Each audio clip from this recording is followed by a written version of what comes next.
ఆపదామపహర్తారం దాతారం సర్వసంపదాం లోకాభిరామం శ్రీరామం భూయో భూయో నమామ్యహం.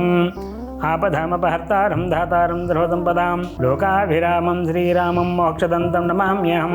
శ్రీ మహాగణాధిపతయే నమో నమః. శ్రీ సరస్వతీ దేవ్యై నమః. శ్రీ గురుభ్యో నమః. హరి ఓం. జిఎంకే టీవీ ప్రేక్షకులకు శుభోదయం.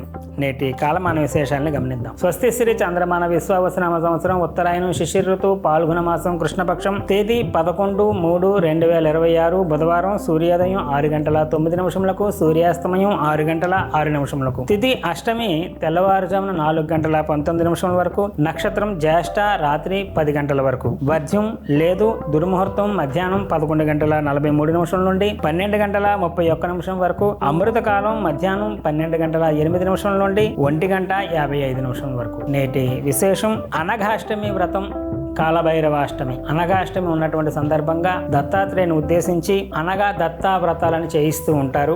ఈ అనగ దత్తా వ్రతాలు అనేటటువంటివి గురుగ్రహ సంబంధించినటువంటి దోషం ఉన్న లక్ష్మీ అనుగ్రహం కలగాలన్నా కూడా అనగ దత్తా వ్రతాలు అనేటటువంటివి చాలా చాలా విశేషమైనటువంటి ఫలితాలు సిద్ధించుకునేందుకు సహకరించేదిగా ఉంటుంది. మనకు దగ్గరలోనే ఉన్నటువంటి శ్రీ చింతామణి గణపతి దత్తక్షేత్రంలో ఈ అనగా వ్రతాలు అనేటటువంటి ప్రతి అనగాష్టమి రోజు నిర్వహిస్తూ ఉంటారు. అలాగే చాలా మంది ఇళ్లలో కూడా ఈ అనగా వ్రతాలు అనేటటువంటివి చేసుకోవచ్చు. అనగా వ్రతాన్ని చేసుకోవడం వల్ల త్రిమూర్తి స్వరూపమైన దత్తాత్రేయుడి పరిపూర్ణటువంటి అనుగ్రహం పొందే అవకాశం ఉంటుంది. తదనుగుణంగా లక్ష్మీ కటాక్షం కూడా కలుగుతుంది. కాబట్టి అనగా వ్రతాలు ఆచరించే ప్రయత్నం చేయటం. కాలభైరవాష్టమి ఉన్నటువంటి సందర్భంగా మనకు దగ్గరలో ఉన్నటువంటి కాలభైరవుడు దేవాలయంకి వెళ్లి మహానుభావుడు క్షేత్రపాలకుడు కాలభైరవుడు స్వరూపంలో ఉన్నటువంటి ఆ యొక్క మూర్తిని దర్శనం చేసుకోవడం, కాలభైరవుడికి గారెలు మొదలైనటువంటివి దండగా గుచ్చి వేస్తూ ఉంటారు. పూజాదికలు నిర్వహించుకోవడం ద్వారా కాలభైరవుడు అనుగ్రహం కలిగితే మనకి శత్రువుల నుంచి ఈ రకరకాలైనటువంటి మనకు తెలియనటువంటి భయాందోళనలు ఏవైతే ఉంటాయో కాలభైరవుని ఉపాసన చేయడం ద్వారా, పూజాదికలు చేసుకోవడం ద్వారా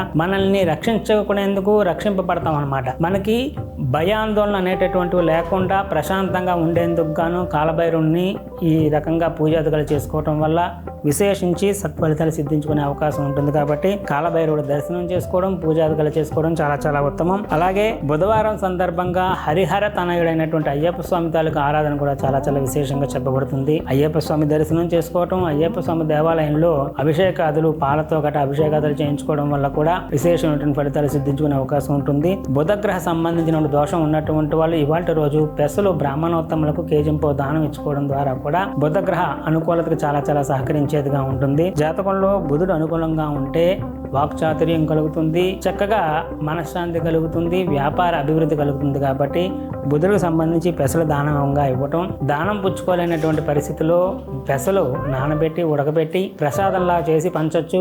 లేదంటే ఒక గుప్పిడి పెసలు నానబెట్టి ఆవుకు పెట్టినా కూడా, గోగ్రాసాన్ని కూడా ఆవుకు పెట్టినా కూడా బుధగ్రహ సంబంధించిన దోష నివారణ చాలా చాలా సహకరించేదిగా ఉంటుంది. రేపటి కాలమానంలో గురువారం సందర్భంగా చేసుకోవలసినటువంటి విధి విధానాల కోసం రేపటి కాలమానంలో తెలుసుకునేటువంటి ప్రయత్నం చేద్దాం. హరి ఓం దత్సత బ్రహ్మ అర్పణమస్తు. సర్వం శ్రీ ఉమామహేశ్వర అర్పణమస్తు. స్వస్తి. జ్యోతిష సలహాలకై సంప్రదించండి కోమలాపల్లి చౌడేశ్వరి నందన్ శర్మ, ప్రముఖ జ్యోతిష సిద్ధాంతి, ఆధ్యాత్మికవేత్త. శ్రీ చౌడేశ్వరి జ్యోతిషాలయం, చినరాజుపేట, అనకాపల్లి. Phone number 8500